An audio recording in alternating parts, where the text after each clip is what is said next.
Greetings and salutations, YouTube. And to everyone joining us tonight from Argentina, bienvenidos, queridos amigos, my buenas noches. Un saludo muy cálido desde el Instituto para toda la Albiceleste. I'm Dr. Michael Venn, Senior Turf Analyst. Medio triste quiso alumbrar lo que yo ya guardaba en silencio. Do it! Hey! And to Switzerland, a nation with 4 official languages, all of which the Institute will now respect equally. Grüezi miteinander. Bonsoir à tous et à tous, benvenuti cari amici, and Allegra, that last one was Romanche. 60,000 speakers. The Institute leaves no one out. I'm Dr. Sarah Marrow. Together, we are the GrassRank Institute, and this is our certified reading of the final quarterfinal.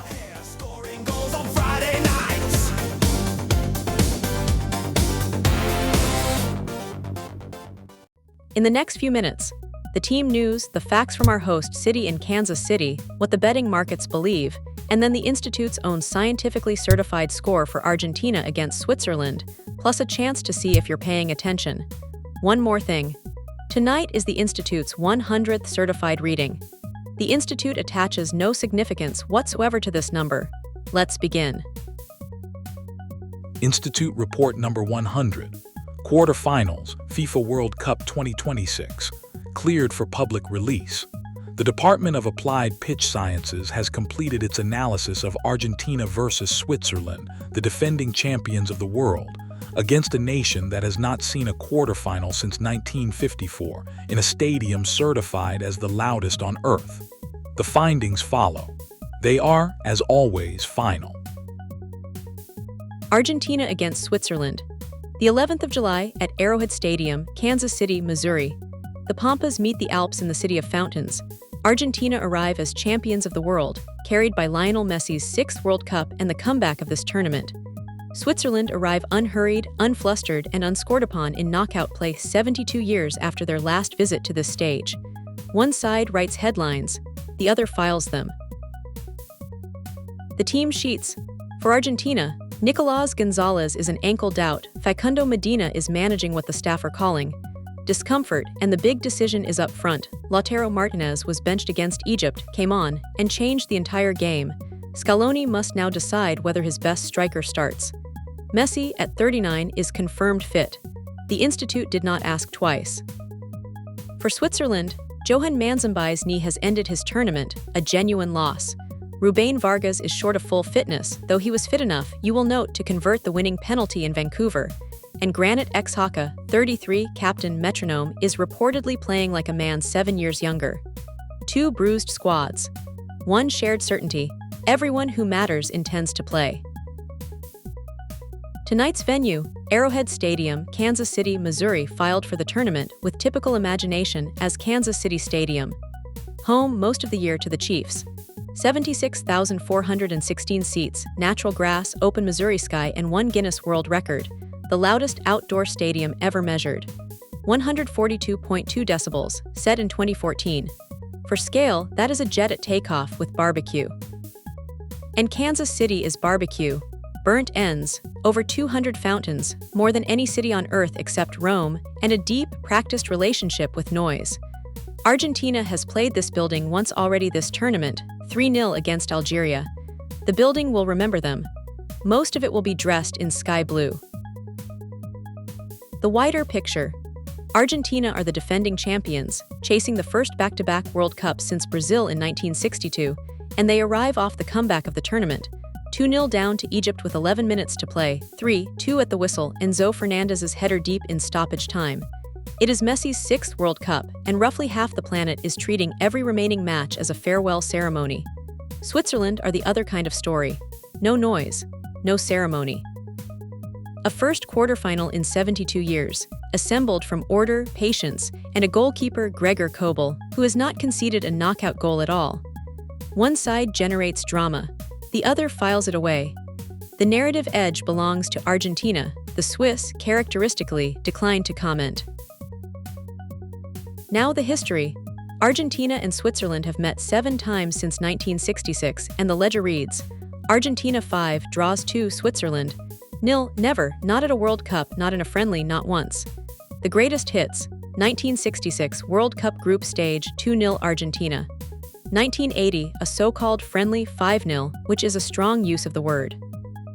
2012 in Bern 3-1, and all three were Lionel Messi's. His first international hat-trick, delivered on Swiss soil, presumably with an apology. And then the one Swiss supporters still cannot discuss. Brazil 2014, round of 16. Goalless for 117 minutes, until Messi ran half the pitch, slipped it to Angel Di Maria, and Switzerland went home in the 118th. 60 years of precedent, all of it pointing one way. The Institute merely transcribes. And what is the internet doing with all of this? Argentina's corner is loud, everywhere, and singing muchachos over every replay of the Egypt comeback, though Egypt's corner, it must be said, remains in open revolt. Fixed tournament trended for 2 full days, and there is now a protest ballad circulating about 17 seconds of video review. The Institute has heard it. It is, regrettably, quite good.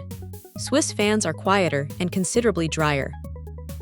Their current project is fending off a theory, an increasingly popular theory, that Switzerland's penalty shootout success is powered by a supercomputer inside a mountain, whispering left or right to the goalkeeper's wristwatch. The Institute cannot confirm this. The Institute notes only that the documentary in question was impeccably sourced. So, one nation sings, one nation computes. The pitch does not care what you wanted. Before we go to the markets, a disclosure. The Institute maintains, as regular viewers know, a correspondence office in Geneva, which is, and there is no way around this in Switzerland. Questions have been raised chiefly by Dr. Marrow about whether the Institute can rule impartially on a Swiss fixture. I can report that the panel of 3 has investigated itself thoroughly and found itself impartial. The file is closed. The file was, in fact, never opened.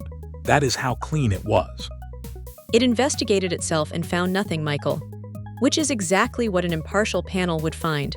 It is also, and I want to be fair here, exactly what the other kind would find. No, it's fine, it's fine.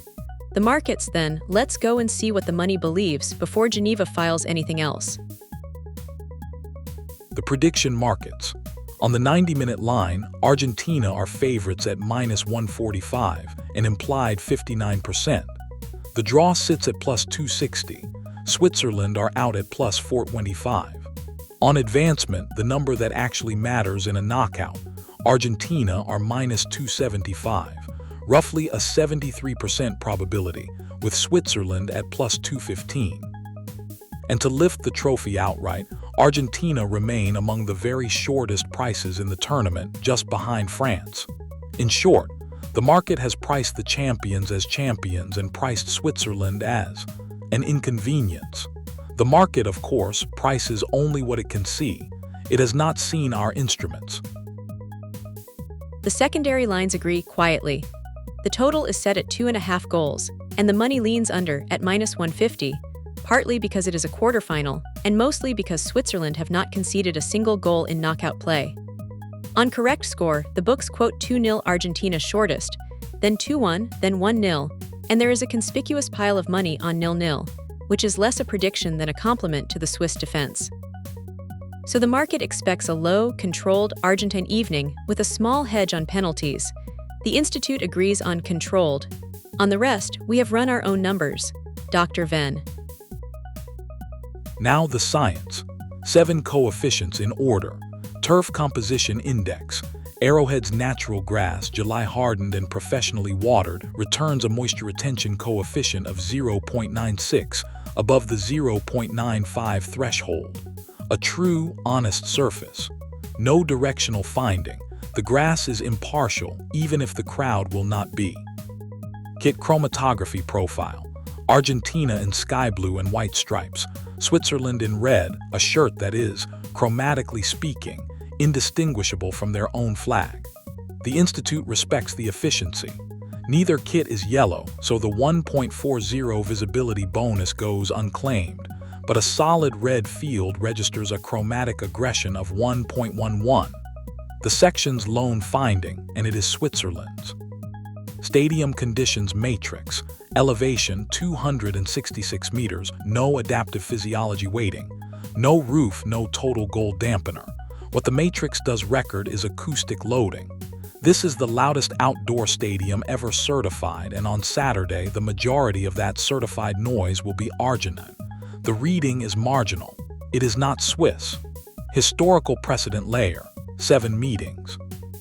5 Argentine wins, 2 draws, 0 Swiss victories, and 2 of those meetings occurred at World Cups, 1966 and 2014, both won by Argentina. The full 3.2 multiplier engages, twice over if the protocol allowed it. It does not. The coefficient favors Argentina heavily. National symbolism weighting. Switzerland fields a white cross, geometric, dignified, and zoologically inert.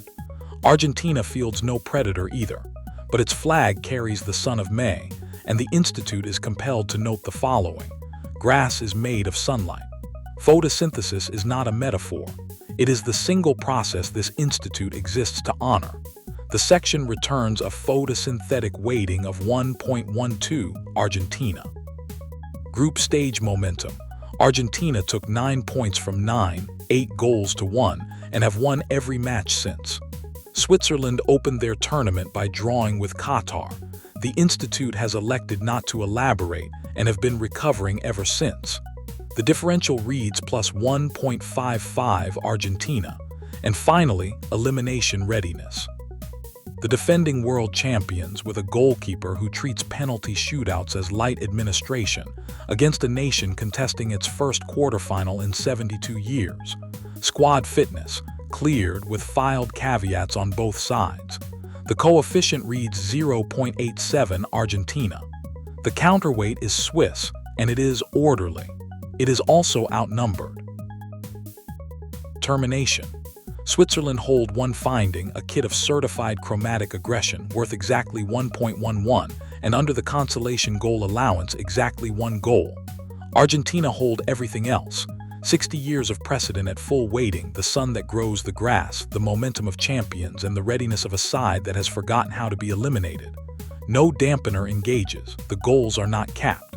The Institute certifies Argentina 3, Switzerland 1. Composite confidence in advancement 84.6%. The highest this institute has issued in a knockout round, a fact we report and decline to enjoy. Swiss neutrality is noted and declined, published without reservation. That is the reading, and the reading is certified. Anomalous opinions are noted and filed. 100 verdicts now sit in the Institute's ledger, and the Institute remains exactly as certain as it was on the first. The margin has been certified. Complaints go to the panel. Your turn. Drop your own scoreline in the comments below. The format is right there on your screen. And then take the Institute's quiz on the video itself to see if you actually caught what we certified. The panel of 3 reads every entry, including the ones in Romanche, especially those. Correct calls are entered into the Institute's ledger. What follows entry is classified. It has always been classified. We are advised, reliably, that it rewards accuracy. Be accurate. That is the entirety of what we are permitted to say. Sarah, a note for the broadcast log. If Saturday's fixture should reach a penalty shootout, the Institute will be timing the run-ups, independently, with a Swiss watch, for fairness. You bought that watch this morning, Michael. I saw the expense report filed under scientific instrumentation. The panel approved it in 11 seconds, which is, for the record, the fastest that panel has ever approved anything. Subscribe and the Institute will certify every fixture left in this tournament, and there are only 4. Next, the semifinals, where the last 4 nations meet our instruments, whether they wish to or not. Until then, from Dr. Venn and from me, the Institute rests its case. Scientia, herba, veritas.